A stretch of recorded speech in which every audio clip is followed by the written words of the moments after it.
মামলায় electronic device পেশের নির্দেশ দিল high court.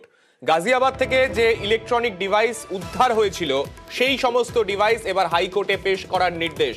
Hard disk, OMR sheet সহ সমস্ত নথি আদালতে পেশের নির্দেশ দেওয়া হয়েছে। 24শে জানুয়ারি পেশ করার নির্দেশ দেওয়া হয়েছে। আমাদের প্রতিনিধি অর্ণব রয়েছেন আমাদের সঙ্গে। অর্ণব, এই বিষয়ে তোমাকে জিজ্ঞেস করব, ঠিক কি কারণে হাইকোর্ট এই সমস্ত ইলেকট্রনিক নথিগুলো চেয়ে পাঠালো?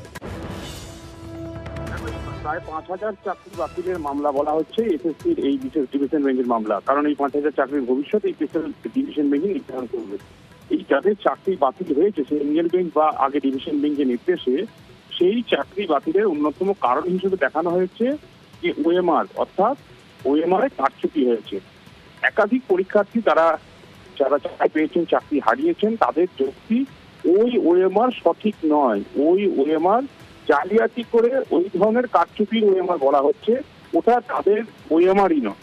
তাই সিবিআই গাজিয়াবাদ থেকে যে ইলেকট্রনিক ডিভাইস উদ্ধার করেছে, হার্ড ডিস্ক উদ্ধার করেছে, ইলেকট্রনিক নথি উদ্ধার করেছে, ওএমআর সংক্রান্ত সেগুলি 24শে জানুয়ারির মধ্যে পেশ করার নির্দেশ দিয়েছে। পাশাপাশি এসএসসিকেও এই সংক্রান্ত যে নথি রয়েছে সেটি আদালতে পেশ করার নির্দেশ দেওয়া হলো। দুই চাকরি হারানো, অর্থাৎ যারা চাকরি হারিয়েছেন এরকম যারা মামলা করেছেন তাদের তরফে ওই ওএমআর আদালতে নজরদারিতে দেখতে চান আবেদন করা হয়। কাজেই আদালতে সেই ওএমআর এর কপি উভয় পক্ষের কাছ থেকে, অর্থাৎ সিবিআই কি উদ্ধার করেছে এবং এসএসসির কাছে কি নথি রয়েছে তা আদালতের নজরদারিতে দুই চাকরি প্রাপককে যারা হারাতে চলেছে ইন্ডিয়ান বেঞ্চের নির্দেশে তাদের দেখানোর নির্দেশ দেওয়া হয়েছে।